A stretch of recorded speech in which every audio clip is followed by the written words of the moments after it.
Starfield is back. We are so back, boys. It's gonna be amazing. Salutations, everybody. It is Maddie here today, and I hope you all had a great weekend. Today, this Monday, I was kind of surfing through the video topics that I wanted to get into, and I settled on Starfield because things are quiet. Too quiet. We just got... Things have been quiet since the game's release because Bethesda has no talent. They are incapable of fixing bugs, and typically when they fix a bug in Starfield, they actually introduce either two more bugs, or they don't actually fix the bug and then they need to fix it again for 3 more times, otherwise it doesn't work. And no, I am sadly not making this up. This is legitimately how bug fixing happens in Starfield, if you pay attention. They have fixed multiple bugs, multiple times. The same bugs, aka. Got the biggest ever Starfield update in June. We got a good look at Shattered Space on top of that. Todd provided more information beyond that. And it looks cheap and bad. I can't wait. I can't wait. It is done by the same people that brought you Starfield, and you know it's gonna be bad.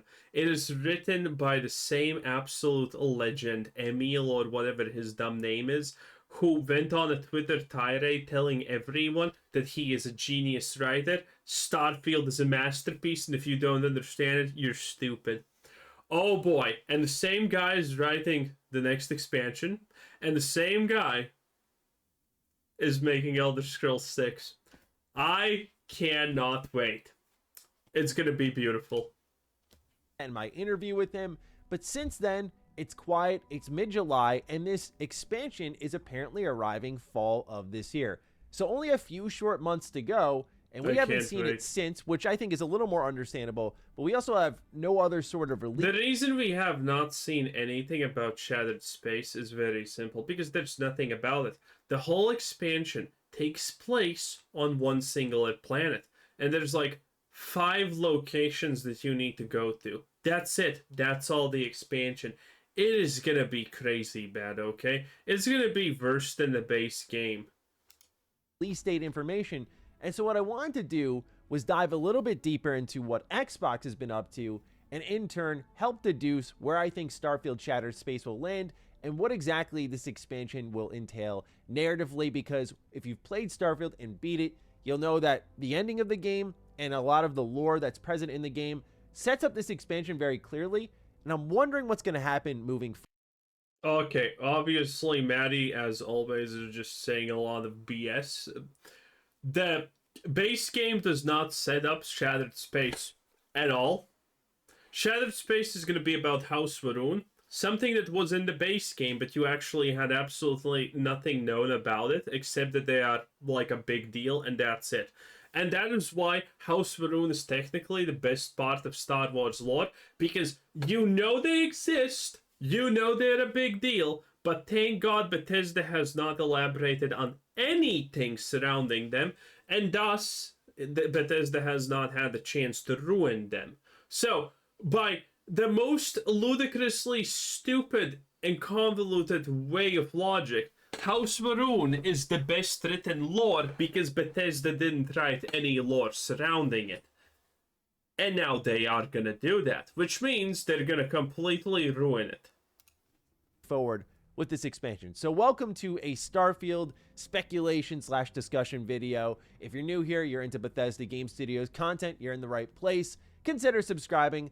Let's begin at the top. So rewind a little bit with me.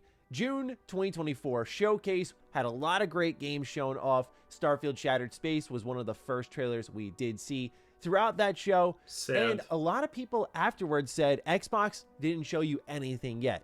Jez Corden, a reliable Xbox leaker who works at Windows Central Gaming, said the crazy thing about the Xbox showcase is that's only part of what's coming, followed up by Paris Lilly saying, I told you the showcase was going to be good, and the wild thing is I had multiple people at Xbox tell me there was so much more they could have shown. And yeah, we now know about the showcase. Xbox has like 3.5 games that are interesting. Doom, Avowed, and I forgot one more, but you know, that's pretty much it.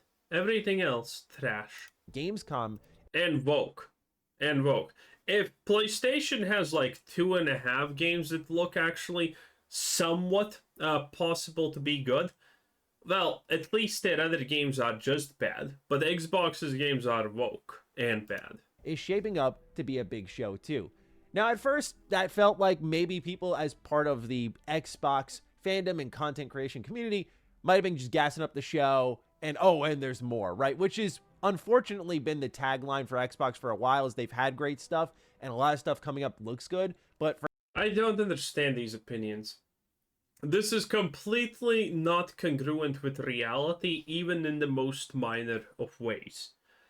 If Xbox is actually slay queening, as these people would say, then how the hell are they losing the console war? How the hell are they now desperate to make the Xbox Game Pass a thing? They're bringing Call of Duty over to that thing. It is insane. This is like the literal last Hail Mary. They have pretty much given up.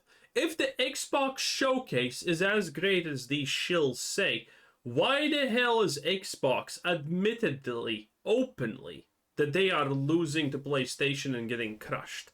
How is that possible? For Xbox fans, they're kind of tired of hearing the same rigmarole of, oh, see you soon, how great this is going to be. Like, people want stuff now from Xbox. So things became a little bit more firmed up when Xbox posted on their Twitter account, the team of Xbox is heading back to Gamescom. Visit us at our biggest booth yet, August 21st to the 25th. And they mention here what games will be there. They say you can expect to see Age of Mythology Retold, Avowed, Aura History Untold, Diablo 4, Vessel of Hatred. Aura History Untold I think is absolute garbage. Diablo 4 is a dead game. Diablo Immortal, oh boy, I can't wait for that. Age of Mythology Retold, I'm not sure about this one, I have not seen. Avowed is exciting. I am placing a lot on Avowed hopefully being a good game. I am personally very excited. And I know a lot of people are not that optimistic about Avowed, but everything I have seen so far seems good. Listen, the gameplay seems as okay as it's gonna get. And it's getting better because that's what the developers are changing. And storyline-wise, as far as we can currently tell, you don't interact with any characters who just come up to you. I'm gay! And there you go. That's their personality, motivations, backstory, and future. Yeah, I haven't seen any of that in Avowed, which means it's all... just that means it's kind of shaping up to be at least a decent-ish game, probably. Let's see. Elder Scrolls Online. No one cares. Dude, the only... I have hat off to the Elder Scrolls Online players, because Elder Scrolls Online players are just absolutely 100% almost all willing to admit, yeah, Elder Scrolls Online is a shit game, but I want to play it, and that's kind of the end of the story. We know it's slop, we know it's bad, we know it has a billion issues, but we still just want to play it anyway, so we're playing it here. But we know it's garbage. And, dude, I play bad games, you play bad games. I'm not afraid to admit that sometimes I play shitty games and I enjoy the slop. It is what it is. It happens. It happens to everyone. But man, except for Elder Scrolls Online, everything Xbox is like, the super fans are just like, no, everything's amazing. No, just admit it's a bad game. It's not that hard. It's not that big of a deal. Diablo Immortal, The Elder Scrolls Online, Fallout 76, Towerborn, and World of Warcraft, The War Within. More to come. The War Within probably is going to be okay-ish, even though it's really hard to say how good it's going to be, because the main storyline is going to be centered around a black half-elf cripple. Female, obviously. Yeah, so I don't... It's going to be pretty fucking woke. Now, missing from that list, suspiciously, is Starfield Shattered Space. You have to take a look at it as two things. Number one is that Starfield Shattered Space would be releasing into a very cluttered fall period. And it's also a fall period with big RPGs dropping. I have never heard in the past, 10 years of following gaming where there has been a time where there's no competition to launch. I am tired of this conversation. Such as Avowed from Xbox, or if you're looking across the pond, if you will, you have something like Dragon Age the Veilguard. So there are... Okay, Dragon Age the Evoke God. Got it. It's gonna be great. There are multiple big RPG experiences coming out in a crammed holiday period. Will Starfield Shattered Space even release then? I think there's still a pretty good chance if it goes early. So right now, if you take an honest assessment of the Xbox release cadence and you look at what's happening here with Gamescom, I think it's safe to say that with a lot of games from Xbox, you're going to get a good look at them during Gamescom with some sort of release date attached. If there was one critique I had from the phenomenal June showcase that Xbox put together, it's that dates were missing on things I really expected to have dates. Like we didn't get one for Indiana Jones or Avowed. Oh yeah, I forgot about Indiana Jones. Absolute Vogue disaster. Indiana Jones is... I have a feeling Indiana Jones could be like top 3 worst games of 2024 or 2025. Like they were just outright missing, but I thought those were for sure dated ones, especially because the rumor mill kind of let us on that this has already been firmed up a little bit internally at Xbox. You had The Verge claiming that, oh, Avowed's going to arrive in November and Indiana Jones will arrive in December. So it allowed us to kind of deduce when these things would be coming out before Xbox said anything at all. But the reality is they may be holding back more information for this new showcase happening toward the end of August. So I would say mark Gamescom on your calendar, not just for Starfield Shattered Space, but also pretty much everything Xbox. When you look at the rest of their schedule, you have October with Black Ops 6, and everything we've seen with Call of Duty has suggested Xbox is going all in on it. We have the beta for Game Pass subscribers beginning at the end of August into early September, into an open beta afterwards. We now know Black Ops 6 is day one in Game Pass. We're seeing Xbox really hedge their bets on the big thing they purchased to try and push Game Pass to that next level. So I don't see anything moving that or interrupting that at all. Call of Duty is going to be their main moneymaker moving forward. Avowed in November shares also a same window as Microsoft Flight Simulator, so you have two pretty big exclusives dropping, but they're at least far enough from each other in the terms of genres that I don't think they'll collide. So based on how Avowed shaped up and how Microsoft Flight Simulator also looks great, I think they're both going to stick their date. Indiana Jones is a little bit of a head scratcher in that December I've never felt is a great month to release games. That dates back to even something like Halo Infinite. So I feel like Indiana Jones is one of those games I could see slip. Halo Infinite wasn't trash because it was released December, okay? So that could maybe create some extra room for something like a Starfield expansion if you let Indiana Jones go at, say, the top of the year. So Xbox can have a full 4 quarters of big game releases like they've been shooting for, especially because you already have like 2 or 3 going here in the holiday fall period. But Starfield being in the fall period would likely eliminate it from December unless it got a delay. So really Starfield has to fall in one pocket, which I think is September. You look at September, and I think Bethesda Game Studios has been pretty clear. There is a very annoying piece of spit right there in the middle of your lip that's constantly creating a bridge. Stop. Time in, time out. They love themselves a, quote, nice date, right? I think Starfield was the rare exception to that, but they originally were trying to do a nice like 11/11, if I'm remembering correctly, and then they eventually moved into September 1st when they had to delay the game by almost a year. So a nice date to me would be Starfield's release date 1 year later, right? Just like marking the annual expansions being 1 year from the Starfield release date, and then the second. By the way, Starfield is getting so destroyed by Star Citizen scam. No Man's Sky. Second expansion being 2 years removed from it, and so on and so forth. When I spoke to Todd Howard, he did confirm that Starfield Shattered Space had been in development since the game had released. So they've had a little bit less than a year to make this expansion. He defined it around the size. Imagine you have less than a year to make an expansion, and when 90 to 200 people are still working at Starfield and fixing bugs, you can't even get a mini-map introduced sooner than when a year passes. Imagine the quality of this garbage. Of Far Harbor, which is... Also, this is a blatant lie. Well, okay, Todd Howard doesn't lie. He kind of just twists the truth. Yeah, most likely the expansion of Shattered Space is gonna be almost as big as Far Harbor or whatever, but it's not even gonna be remotely as dense as that. You're gonna have like 2 locations in Shattered Space compared to Far Harbor, and that's it.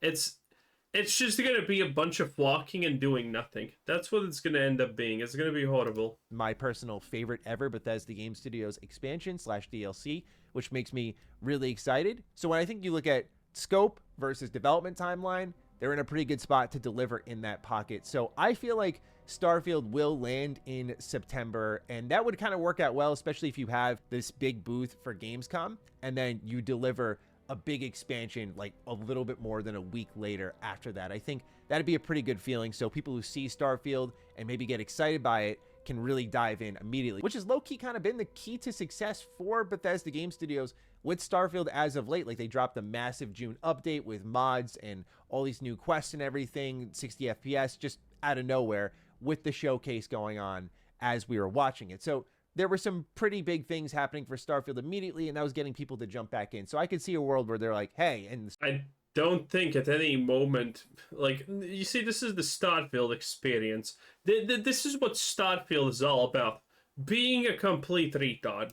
Starfield expansion's dropping next week. See you there when the next trailer hits. So maybe that's why things are a little bit quiet. The other question I really wanted to tackle was story-wise. So when you look at Starfield Shattered Space, this is basically focusing on House Faroon. It's going to take players to their homeworld in this particular city, and you're basically going to uncover the secrets of as they... Okay, listen, do you want to bet when you enter House Faroon and you see this stupid statue that there's like only 2 rooms that you can go from here? Do you want to bet that's going to be the case? I am willing to bet money. On House Faroon. It's going to take players to their homeworld in this particular city, and you're basically going to uncover the secrets of, as they describe it in the Bethesda Game Studios trailer, the secrets of the followers of the Great Serpent. We already know it's all... God, it's going to be so lame. It's going to be so genetic, and when it's not genetic, it's just going to be stupid. On one planet. So this is probably going to be Acolyte Tears of Writing. Kind of what you see is what you're going to mostly get in the terms of the trailer itself. I don't think it's going to switch up dramatically from what's on display there. And the question I really had as I started thinking about Shattered Space more for this video was, oh, I wonder if they're actually going to tell a complete story here, which I know sounds a little sad, but one thing we learned from my conversation with Todd Howard is, okay, Starfield is going to have continuous expansions, at least for a while. There's at least going to be one more big story expansion. But when you finish the game in the terms of the main story and all the faction quest lines, you were left with a very interesting feeling, in my opinion, because a lot of the game felt complete on a quest front, but then there was just House Faroon kind of sitting there. If you did all of Andreja's quest line and spoke to her about it, there was a little bit of more to give on that side of the fence. But in my opinion, outside of game mechanics, which I was hoping they would add, like better exploration, better on-foot traversal, which how about exploration in general? Removing a bunch of loading screens, a skill tree that actually makes sense. Man, again, the list of things that Starfield needs to do is insane. Doing that with, for example, the vehicle. We'll see if they add more locations to some of these derelict planets. It felt like otherwise, most of the story was tied up. There was one element toward the end. Adding new locations to already existing plans doesn't change anything because it's still going to use the RNG tile system. And the problem with the RNG tile system is if you have played Starfield and you have been in 2 caves, the 3rd cave is already going to be a repeat of the 1st or 2nd cave or a mix of both. That is the problem. Nothing is unique. Everything is the same. Everything is over-cluttered and random generated. And it's bad. That's the biggest problem. It's just bad. Ending of the game, which I will not spoil for those who have not played Starfield to its completion. And then another element here with the Great Serpent. There's literally no spoiler. The spoiler is nothing happens at the end. Nothing happens. You just get to start New Game Plus and that's it. Nothing else happens. There is no grand reveal. There is no spoiler. One of your enemies, one of your final enemies, is literally a dude you have never encountered before, and he has absolutely no you don't even know who he is. Your opponents are literally nobodies. You don't know who they are. You don't know what their motivation is. And when they tell you their motivation, it's kind of like stupid and sad. And then you can literally speech check them into saying, well, I guess you have a point. I shouldn't be bad. And there you go. New Game Plus yet again. It is just disgustingly sad.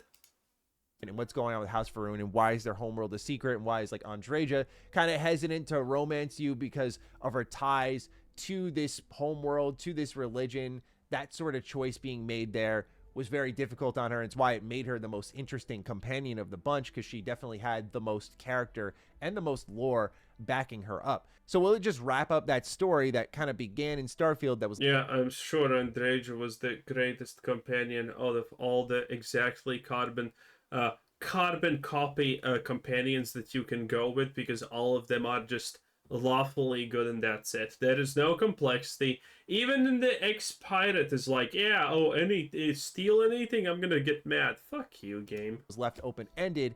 And then will we eventually get a new expansion that kind of starts from the ground up, or will Shattered Space actually set up the next expansion moving forward in this more continuous House Faroon storyline? I'm hoping that it wraps things up, just because there's already a bit of worry with what's going on with creation content, that Bethesda Game Studios may be trying to kind of piecemeal content and give you like 20-minute quests for $7, which was a really weird feeling when the free quest that took you almost an hour to do was actually the one that gave you more time, more content, more quality than the thing you were actually... Yeah, they baited you in. He's talking about the $10 quest that you could buy that literally takes 20 minutes to finish. That's right, this is Bethesda quality. $10 gets you a 20-minute gaming experience, which is worse than the free thing, because they made the free thing at least somewhat reasonable. So you get baited into buying the $10 one. It is crazy.